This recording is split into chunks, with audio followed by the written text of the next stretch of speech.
오늘 좋은 아침 3부 초대석 시간에는 해피약국 황조연 약사와 함께하는 시간으로 꾸며보도록 하겠습니다.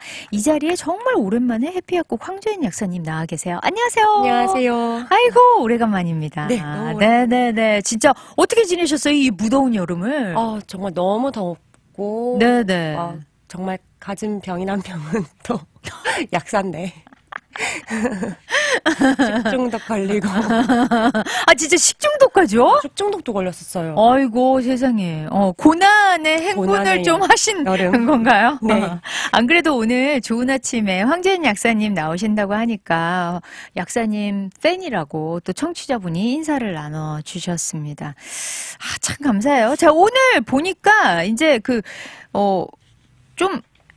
위산, 과다, 역류성 식도염, 위험 이런 얘기 들으면 솔직히 이거 한국 사람들이라면 단골로 많이 갖고 있는 질병 아닌가? 이 생각이 좀 나거든요. 한 번쯤은 다 가졌던 병? 맞아요. 그리고 요즘은 점점 연령대도 낮아지고 제가 사실은 저번 달에 한국을 잠깐 갔다 왔어요. 네네. 아주 짧은 시간을. 그때 제가 이제 하도 몸이 자꾸 아프니까 내시경을 했을 때 저도 만성위염.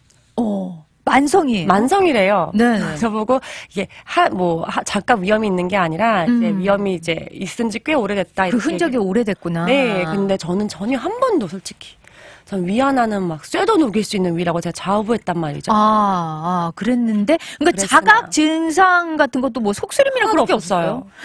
젊으니까 근데 이번에 한번 세게 왔어요. 진짜요? 식중독 오면서? 아니요, 그냥 갑자기 요 근래에 아무것도 없었는데 근데 제가 원래 빈속에 커피를 참 즐겨요. 네. 딱 아침에 일어났을 때 왜 커피 한 잔 마시면 딱 이렇게 상쾌해지는 느낌이 좋아서 맞아요. 개운할 때 있어요. 그렇게 딱 항상 했는데 거기 어느 순간에 제 생각에는 이걸 넘어간 것 같아요. 뜰솔드를.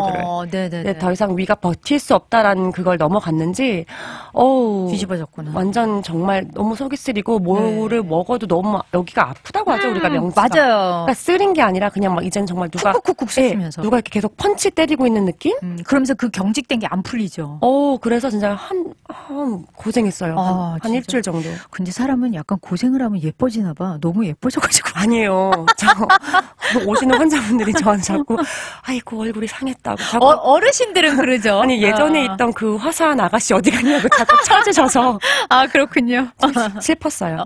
근데 어쨌거나 약사님도 개인적으로 지금 위에 그런 좀 질환을 앓고 있었고 이제 그렇기 때문에 또 어떻게 보면 좀 더 실감나게 이게 어떤 것들인지 좀 자세하게 설명을 해주실 수 있겠네요. 그렇죠. 네, 그러면은 이 위염, 역류성 식도염 이런 게 도대체 한국 사람들에게는 얼마나 빈번하게 일어나는 건지. 10명 중에 1명은 이제 아예 갖고 있다고 하고, 제가 봤을 때 솔직히 10명 중에 1명도 아니에요. 더 있을 것 같아요. 그리고 요즘 젊은 분들의 이제 발병률이 늘어나는 질병 중에 하나예요. 네네. 아무래도 이제 맵고 짠 음식, 또 요즘 또 야식 유행하잖아요. 그렇죠. 자주 접하는 우리나라 현대인들이 이제 한 번쯤은 다 이제 고통받아 보셨을 것 같아요. 맞아요. 또 스트레스 얼마나 많습니까? 맞아요. 이제 아무래도 간단하게 이제 역류성 식도염 하면 말 그대로 이제 위 안에서만 있어야 되는 이제 산성인 내용물들이 이제 역류가 되면 거꾸로 식도로 올라오면서 염증을 일으키는 것을 말하고요. 네네.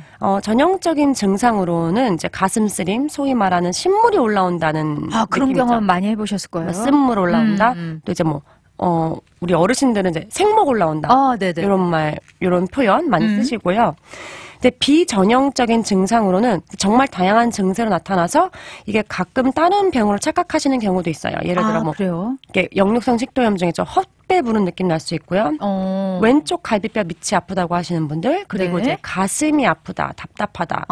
근데 이게 중요한 거는 그나마 이제 위장 근처에서 나타나는 뻐근함 이런 느낌은 그래도 이제 내가 위가 좀 안 좋은 것 같아 이렇게 이제 하시는데, 이제 간혹 가다가 이제 요즘 이제 크로닉 기침, 계속 고질적인 기침, 만성적인 기침이죠. 네, 만성적인 기침, 가래가 붙어 있다라는 느낌 느끼시는 분들, 또 이제 목이 자꾸 쉰다, 목에 이물감이 있다라는 증상을 이제 호소하시는 분들이 계세요. 이런 분들은 솔직히 역류성 식도염이라고는 생각을 못 하셨다가 진짜 되게 뜬금없는데요. 네, 정말 뜬금없이 그러니까 병원 가셔서 이제 저한테 정말 그렇게 얘기하세요. 아, 나는 기침하는데 의사 선생님이 위산제를 주셨다. 근데 그거 먹고 괜찮아지시는 분들이 꽤 있으세요. 아, 신기하네요. 네, 그래서 네네. 만약에 내가 그냥 감기약을 먹었는데 그 다른 증상 아무것도 없고 기침 너무 많이 하고 네네. 이럴 때 그러니까 제산제라고 하죠. 뭐 네. 간단하게 뭐 오메프라졸 이런 거, 뭐 사실 수 있는 거 밖에서 네네. 한번 드셔보세요. 괜찮아지면은 이게 역류성 식도염일 수가 있어요. 아니면 간단하게 가능하시다면은 네. 주무실 때 비계를 살짝 높게 해놓고 한번 주무셔 보세요. 그러니까 좀 아무래도 이렇게 생목 올라오는 게 너무 이제 덜해지면은 그렇죠. 증상이 완화될 수가 있어요. 아 그렇군요. 네. 근데 진짜 뭐 헛배가 부른다든지 뭐 이런 거는 정말 역류성 식도염인데 그럴 수도 있구나. 이런 게 되게 특이하네요. 그러면 역류성 식도염의 증상은 이런 것들이 있는가 하면 위험은 어때요? 이제 위험은 이제 주로는 저같이 내시경 하다가 네네. 관찰되는 경우가 많대요. 위장 점막의 염증을 말하고요. 네. 위 점막은 위에서 분비되는 이제 위산 이게 정말 강해요. 그쵸, 뭐 음식물을 녹일 정도니까. 그래서 이 위산 그리고 각종 효소로부터 위 벽을 보호하는 가장 표면에 있는 층인데 이제 여기 어떤 이유로 상처가 생기면 네. 염증이 발생하게 되고 또 아무런 증상이 없는 저 같은 사람부터 네. 또 막 심한 복통, 그러니까 심한 복통 때문에 이제 음식을 소화를 그러니까 음식을 섭취를 하지 못하고 소화를 하지 못해서 네네. 체중 감소까지 이어지는 증상까지 정말 다양하게 나타날 수 있어요. 네네. 이게 아무래도 이제 위 점막 자체에는 감각신경이 그렇게 발달해 있지 않아서 심한 염증이 생겨도 직접적인 통증을 잘 못 느끼는 경우가 있어요. 아, 위가 되게 묻어나군요. 만약 궤양이 생길 때까지 모르시는 분들이 꽤 있으세요. 그래서 뭐 대충 전형적인 위염의 증상으로는 소화불량, 네. 구토, 뭐 오심, 잦은 트름, 복부 팽만감, 식욕부진, 명치 통증 이런 게 있어요. 근데 여기서 좀 특이한 게 잦은 트름을 한다. 요런 게 또 나올 수도 있군요. 소화가 안 되다 네. 보니까 자꾸만 트름을 하게 되는군요. 네. 불편한 트름 소리를. 네. 그렇군요. 그러면은 이제 뭐 위염의 증상, 역류성 식도염의 증상 알아봤는데 그러면 역류성 식도염은 도대체 왜 생기는 건지. 네, 여러 가지 이유가 있을 수 있는데요. 네네. 또 역류성 식도염의 경우 비만이 큰 이유 중에 하나예요. 비만이. 네. 네. 정상 체중의 경우도 약간 복부만 배만 나오신 분들 맞아요. 있잖아요. 사실 현대인들의 좀 고질적인 네. 거 아닌가요? 네, 네. 그분들도 이제 역류성 식도염, 또 위염이 있어요. 아, 그렇구나. 그리고 아마도 뭐 출산을 하신 여성분들은 다 한 번씩 느껴보셨을 거예요. 임신. 임신하면 거의 막달에 이제 아기가 위를 누르잖아요. 그럼 아마 그렇죠. 거의 한 모든 사람들이 소화불량, 뭐 막 쓴물 올라오는 거 아마 다 느껴보셨을 맞아요. 거예요. 네네. 그리고 또 뭐 음식 식사 후에 바로 눕기. 여기 제일 안 좋다고 하잖아요. 정말 안 좋아요. 그죠? 옛날에 소 된다 그랬는데 소는 안 되는데 위가 상하죠. 아주 무서운 전래동화였죠. 그래서 역류성 식도염은 올 수 있어요. 그리고 이제 과도한 음식 섭취, 과식. 그렇죠. 그리고 불규칙한 식습관, 생활습관, 또 야식 먹고 짜고 매운 음식. 이거 한국 분들이 또 많죠. 음식 먹다가 물 먹기, 국 먹기 이런 거. 맞아요. 보니까 진짜 위에는 하나도 좋을 게 없는 것들만 나열이 되어 있기는 하네요. 그러면은 이제 뭐 사실 위염의 원인도 비슷하지 않을까요? 맞아요. 정말 비슷해요. 비슷한데 이제 또 거기다 더해지는 게 뭐 과음, 흡연, 폭식 이런 거는 비슷하고요. 네네. 또 헬리코박터. 헬리코박터 감염이 이제 위염의 원인이 될 수 있고요. 네. 근데 헬리코박터 한국 분들 생각보다 많으세요. 은근히 그게 한국 사람들에게 더 많은 이유가 있어요? 이제 아무래도 음식을 쉐어하는 문화가 있고 하다 보니까 옮기는구나. 근데 이게 옮을 수 있거든요. 근데 되게 재미있는 케이스가 또 이게 옮을 수가 있는데 어떤 부부인데 한 분만 또 같이 검사를 받아보셨는데 한 분만 헬리코박터가 나오는 경우도 있기는 해요. 그러니까 본인의 체질이나 그걸 이겨낼 수 있는 그런 것들이 다 다르다 보니까 아무래도 그쵸. 어떤 세균도 들어왔을 때 원래는 이제 이게 죽일 수 있는 능력이 있는데 그게 없으면 이렇게 이제 감염이 오는 거죠. 그렇군요. 그리고 뭐 오랜 동안 아스피린 또는 소염 진통제를 오래 복용하신 경우, 그리고 자가 면역 질환, 뭐 세균성, 바이러스성 감염, 담즙, 역류 등이 또 있고요. 아무래도 또 스트레스. 맞아요. 위가 뒤틀리죠. 스트레스 받다 보면. 네. 이런 것들이 진짜 또 있군요. 정말.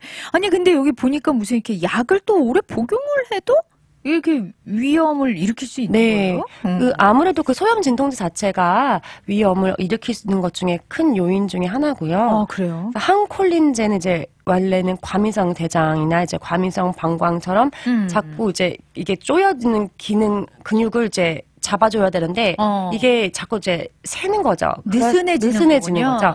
그럴 때 쓰는 약이 이제 항콜린제인데 이게 이제 이게 다른 식도 관략근도 이완을 시켜버려서 역류가 생겨요. 그리고 이제 칼슘 채널 블라커라는 혈압약. 네. 이것도 이제 심장이 이제 너무 심하게 펌프를 해서 이제 피를 이제 압을 올려는 거를 낮춰주는 기능을 하는데 이러면서 이제 약간 그 식도의 근육을 그것마저도 이제 이완을 시켜버려서 역류성 식도염이 생기는 경우도 있고요. 다 좋은 것만 있는 거가 아니에요. 네. 음과 양이 다 있군요. 또 뭐 일부 우울증 약들, 안정제 그리고 또 여성분들이 나중에 이제 갱년기가 오시고 드시는 약 중에 하나인 프로제스테론 네. 이런 호르몬제도 역류를 좀 악화시킬 수가 있어요. 그렇군요. 자, 요런 것들이 있다까지 들어봤고요. 저희 노래 듣고 와서 계속해서 이야기 나눠보겠습니다. 악동 뮤지션이 불러요. 200%. 네, 오늘 해피약국 황주엔 약사님 모시고 위산 과다, 또 역류성 식도염, 위염 이런 것들이 도대체 비슷비슷한데 우리 듣기에는 어떻게 다른지, 어떻게 진단이 되는지 뭐 이런 것들을 지금 알아보고 있는데 그러면은 약사님 역류성 식도염, 위염은 어떻게 진단을 하나요? 이제 보통의 경우에는 증상이나 징후, 또 이력 등의 검사를 통해서 대충 이제 진단이 나와요. 네네. 근데 이제 아무래도 이제 이거를 확인하거나 혹시 합병증이 다른 합병증이 있는지 아닌지를 이제 확인하기 위해서는 뭐 내시경 검사, 조직 검사 등을 할 수 있고요. 네네. 뭐 여러 가지 검사 중에 솔직히 내시경이 가장 이제 보편적이고 유명하죠. 그렇죠. 네. 그리고 나서 뭐 여러 가지가 있는데 뭐 식도에 모니터를 배치해서 말이 좀 이상한데 식도에 이렇게 코로부터 넣어서 조그만한 걸 넣어서 이렇게 안에 한마디로 이렇게 리트머스는 아니지만 이렇게 뭔가 이렇게 식도에 산이 넘어오는 거를 그거를 체크할 수 있는 걸 달아요. 그러니까 측정하는군요. 측정하는 거예요. 그래서 이제 허리춤에다 그 측정 기기를 이렇게 차고 있고 있는데 한 24시간 하는 걸로 제가 알고 있는데 이래서 이제 유산이 역류하는 시기, 뭐 기간 이런 거를 이제 확인하는 테스트가 있고요. 네. 또 분필 같은 액체를 마신 다음에 엑스레이를 촬영하는 방법이 있어요. 이렇게 되면 이제 아무래도 이제 선생님들이 위에 위에 실루엣, 식도의 실루엣을 보기가 쉽죠. 네네. 그리고 식도 내압 검사가 있어요. 요거는 이제 환자가 이렇게 뭐 음식물을 삼킬 때 식도의 근육 수축을 측정하는 방법이고요. 네. 또 경비강 식도 내시경 검사도 있어요. 요거는 식도에 손상이 있는지를 확인하기 위해서 이제 뭐 내시경 같이 얇고 유연한 카메라 튜브를 이제 코를 통해서 식도로 이동시키면서 관찰하는 방법이에요. 그렇군요. 참 이렇게 정밀 검사까지 다 가능이 하다. 이제 뭐 그런 말씀이었어요. 그러면은 이제 뭐 진단 받았다 그러는데 우리가 이제 또 그러면은 이런 한국 사람들이 특별히 많은 역류성 식도염이나 뭐 이런 것들에 대해서 이제 예방법이라든지 좋은 음식들이 있을 거 아니에요? 어떤 것들이 있을까요? 맞아요. 이제 아무래도 아까 말씀드렸듯이 위염, 뭐 역류성 식도염으로 고통받으신 분들 중에서 체중이 좀 과체중이다, 네. 복부 비만이 있다 이런 분들은 체중을 줄이시고 뱃살을 빼셔야 돼요. 네네. 그리고 뭐 술과 흡연 자제하기 이거는 뭐 어느 병이나 다 똑같고요. 네. 과식, 폭식 피하기, 뭐 음식 식사 후에 바로 눕지 않기. 맞아요. 그리고 커피, 탄산음료, 밀가루 줄이기. 커피랑 이제 뭐 카페인, 녹차 이런 거에 탄닌 성분이 있는데, 네네. 그리고 이제 이 성분이 이제 위산 분비를 促진시켜서 위에 부담이 될 수 있고요. 요런 게. 네. 이제 탄산음료 마실 때는 막 소화되는 것 같고 좋은데, 위에 사실 이제 부담되고 또 사실상 소화 장애를 일으킬 수가 있어서, 오히려. 요거는 이제, 정 드시고 싶으시면은 식사 시간에는 같이 드시는 건 원래는 이제 정답이 아니죠.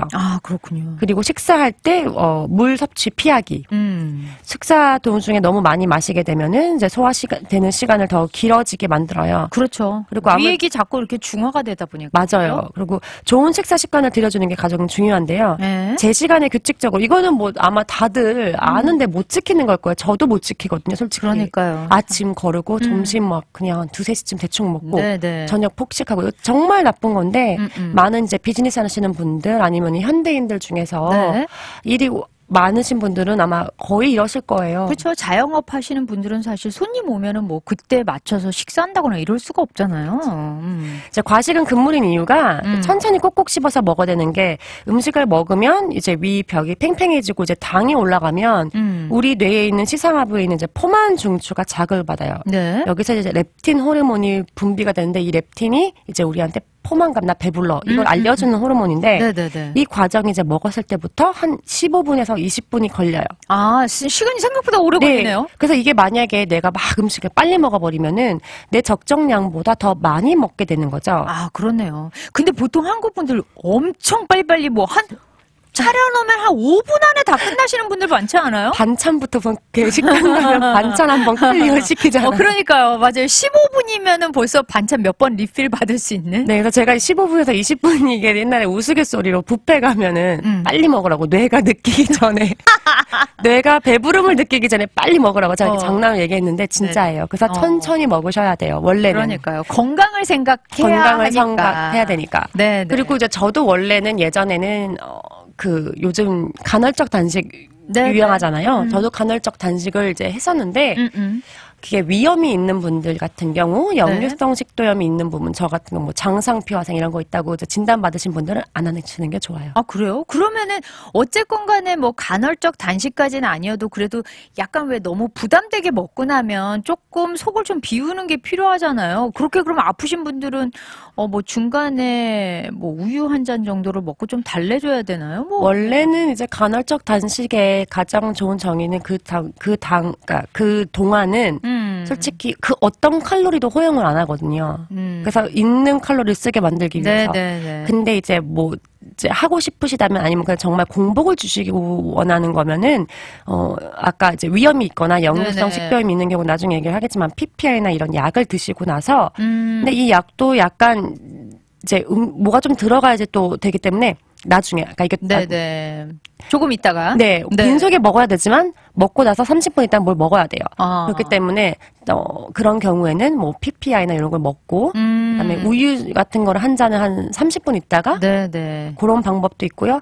아니면 뭐 칼슘제 같은 거 근데 거기도 당이 있긴 있단 말이죠. 아무래도 그렇죠. 텀스 이런 거에도 그래서 저는 그래서 포기했어요 요즘. 그러니까요. 사실은 간헐적 단식이라는 것도 건강해지기 위해서 하는 거잖아요. 그런데 이제 맞아요. 나의 위의 건강을 위협하면서까지 할 필요는 없는 근데 위가 거죠. 튼튼하신 분들한테는 저는 되게 강추해요. 솔직히 되게 좋은 방법 중에 하나이기 때문에 강추해요. 그러면은 이제 식도염 위험에 좋은 음식이 있을 거 아니에요. 이제 뱃살을 줄여라, 좋은 식사 습관을 들여라. 그러면은 이제 어떤 음식들이 좋은지 위에. 네, 좋은 음식으로는 산도가 낮은 과일을 그렇죠. 피하시는 게 좋고요. 그러니까 알칼리성 과일들, 바나나, 멜론 등이 있고요. 그러니까 산도가 낮은 과일들을 드시는 게 좋죠. 제가 지금 잘못 적었어요. 산도가 낮은 건 안 돼요. 안 돼요. 산도가 낮은 게 pH가 낮은 게 산성이니까 제가 지금 잘못 적었어요. 죄송합니다. 그러니까 알칼리성인 알칼리성이 좋고요. 바나나, 멜론 등이 있는데 근데 요거 약간 조심하셔야 되는 게 저 같은 경우는 바나나가 잘 받아요. 잘 받는데 저희 엄마 같은 경우는 바나나만 먹으면 생목 올라온다 그러고 그게 속 쓰리다 그래요. 그래서 요거는 약간 사람마다 음식은 조금씩 다르게 반응할 수 있으니까 만약에 내가 이걸 먹었는데 아무리 남들이 알칼리라 그렇고 좋다 그래도 내가 반응을 막 생목 올라오고 쓰리면 그건 피해주세요. 왜 보면은 고구마 같은 경우도 사실 드시면 좋다 하시는 분들인데 고구마 먹고 속 쓰리신 분들도 있거든요. 전 고구마도 좋아해요. 네, 그러니까 요게 아무렇지도 않으신 분들은 드셔도 되지만 진짜 또 이게 오히려 속 쓰리고 그러면 안 드시는 게 낫죠. 맞아요. 그리고 가장 유명한 게 아마 다들 아실 거예요. 양배추. 맞아요. 양배추가 정말 위에 좋아요. 이걸 많이 먹기가 힘들어서 그렇지. 양배추즙 요즘 아마 일본 다녀오신 분들은 한 번씩 다 사오셨을 카베젠 위에 좋은 이게 왜냐면 양배추에 있는 이제 우리가 이제 유비타민이라고 부르는데 요게 이제 SMM이라고 해서 아미노산인데요. 원래 이름은 이제 메틸 메티오 설포늄이라고 해가지고 요 성분이 이제 위에 되게 좋아요.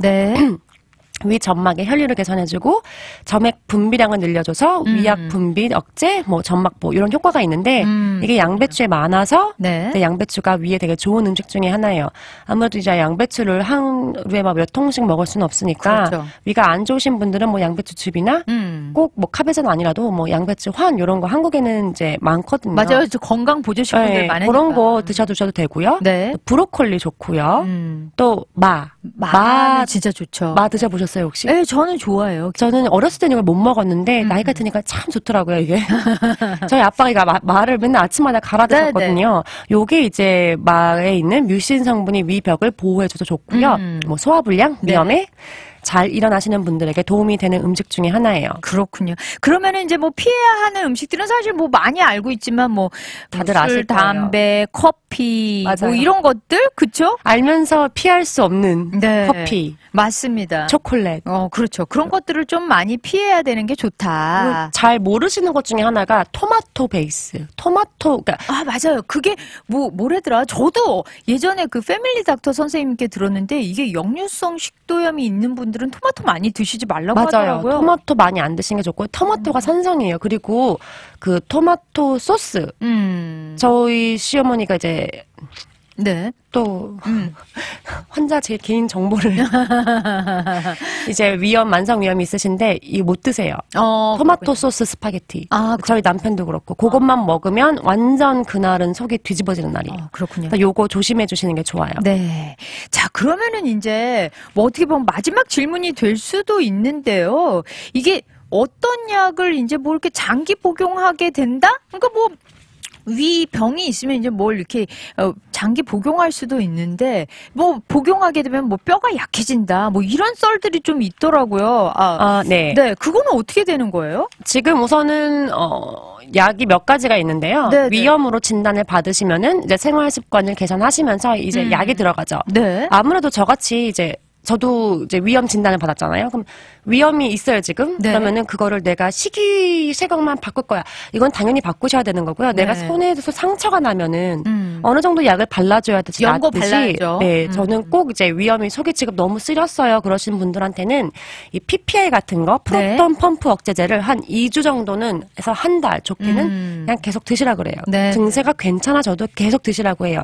그래요? 그래야지 위가 보호가 되고 내가 알아서 상처를 치유할 수가 있으니까요. 그 시간을 좀 줘라. 그 시간을 좀 주시는 게 좋아요. 네. 이 약은 이제 뭐 넥시움, 프로토닉스, 프라일로색, 덱실렌트, 아세팩스 이런 게 있고요. 이 네. 중에서 넥시움, 프로토닉스, 프라일로색은 OTC로 나와요. 네. 약간 도스 스트렝스가 다르긴 한데 낮은 도스는 OTC로 나와요. 그러니까 그냥 이제 아무 때나 우리가 살 수 있는 거죠. 네. 가장 대표적인 약이고요. 처방전 없이 가능하고 또 위산이 이제 나오려고 하면은 이제 위장 안으로 수소 이온이 뿜어져 나와야 되는데 그 펌프 작용을 방해하는 약이고요. 네. 요건 이제 십이지장에서 흡수돼서 위세포로 들어가서 활성화가 돼야 되는데 이 위산 펌프와 결합하여 하루 종일 펌프랑 작동되지 않게 해줘야 돼요. 그래서 요거가 제일 중요한 게 네. 제가 저희 약국에 오시는 분들한테 꼭 얘기 드리는데 요거 생각보다 이제 모르고 그냥 드시는 분들 많은데 요거 꼭 아침에 일어나자마자 네. 빈속에 드셔야 돼요.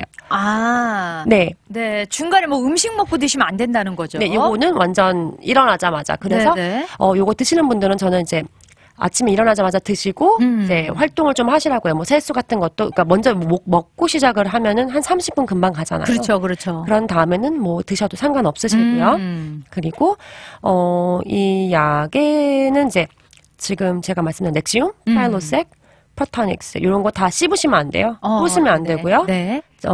또 이제 지금 그렇게 하면서 이제 드셨단 말이에요. 그렇게 해서 이제 위병은 나아지고 있는데 네. 사실은 이제 뭐든지 무슨 약이든지 장기 복용하면 혹시 부작용이 있지 않을까? 뭐 그런 맞아요. 걱정을 하잖아요. 이것도 이제 장기 복용할 때 뼈가 약해진다는 부작용이 솔직히 보고가 되는 게 있어요. 그래요? 이런 게 있는데 근데 이제 이 약 자체로는 합병증을 일으키진 않아요. PPI는. 상당히 안전한 약인데 이 약을 장기적으로 복용하면 아무래도 이제 위산이 안 나오게 되고 자꾸 억제를 시키니까. 그러다 보니까 이제 뭐 살균 작용이 좀 저하돼서 감염의 예방도 줄어들고 그럴 수 있겠네요. 또 소화 흡수에 관여를 하니까 철분, 마그네슘, 칼슘, 비타민 B12의 흡수에 관여를 해요. 네네. 그래서 요런 소화 흡수가 떨어져서 이제 빈혈, 골다공증 악화의 우려가 있는데 근데 솔직히 이때까지 나온 논문들 보면은 이제 인정은 되기는 하지만 원인인지 확실하게 아직 밝혀지지는 않았어요. 인과관계를 확실하게 밝히진 못했다. 그래서 요거를 이제 저용량으로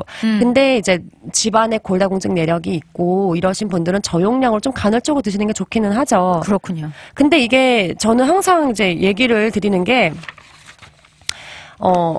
뭐든지 리스크 앤 베네핏이에요. 네네, 맞아요. 만약에 내가 이거를 안 먹으면 정말 속이 너무 쓰린 경우 어떻게 해요? 먹어야죠. 그렇죠. 그렇죠. 네. 그런데 내가 솔직히 이 다른 식생활도 바꾸고 조금씩 이걸 줄여나갈 수 있으면 가장 좋기는 한데 네네. 요거 모든 것들이 개선되기 전까지는 어쨌거나 솔직히 그리고 이게 장기 복용이라고 하는 게 솔직히 데피니션도 좀 있어요. 그래요? 얼마나 먹어야지 장기 복용이냐. 그러네요. 솔직히 3개월 정도는 장기 복용으로 저는 보지는 않고요. 근데 이게 연구도 이게 논문이 뭐 3개월 먹었을 시 골다공증이 나왔던 확률 이런 걸 다 해놨는데 저는 솔직히 한 뭐 1, 2년 먹는 이상 드시면은 장기 복용으로 보고요. 될 수 있으면 조금씩 줄여나가는 게 좋죠. 그렇죠. 그렇죠. 그리고 그 약을 먹으면서 열심히 또 식습관 개선을 해서 사실 그 모든 것들이 같이 좀 효과를 본다면 그렇죠. 약에 그렇게 의존하지 않게 될 텐데 하여튼 간에 어딘가 한 군데가 불편해진다는 건 너무 힘든 것 같아요, 약사님. 맞아요. 하나씩. 네네. 진짜 오늘 오랜만에 나오셔서 어떻게 보면 한국인들이 가장 많이 갖고 있는 대표적인 질환들 좀 함께 알아봤습니다. 더 건강해지는 세상을 위해서 늘 애쓰시는데 마지막으로 우리 청취자분들께 인사 말씀 나눠주시죠. 네, 우선 준비했던 거에 반도 못해서 지금 약간 멘붕인데 다음 달에 또 나오셔서 연결하면 되죠. 네, 너무 걱정 안 하셔도 되고요. 근데 정말 뭐든지 약과 내 생활 습관 같이 병용하시는 게 가장 좋고요. 또 요즘 또 제가 마지막으로 하고 싶은 게 요즘 코로나 다시 돌아요. 진짜 그렇더라고요. 코로나 다시 돌고 또 애들이 학교를 시작했잖아요. 각종 바이러스가 돌고 있어요. 코로나는 아니지만. 그리고 곧 있으면 독감 시즌도 오잖아요. 지금 벌써 시작했죠. 독감 주사는. 근데 저는 솔직히 막 8월 달에 맞는 거를 엄청 강조하지는 않아요. 9월 달부터 맞으시는 게 가장 좋고요. 네, 그렇군요. 그러면 다음 달쯤에 오실 때는 이제 또 독감 주사에 대해서 얘기를 하면 되겠네요. 그러네요. 네, 오늘 또 이렇게 유용한 아주 좋은 정보들 많이 주셔서 감사합니다. 네, 감사합니다.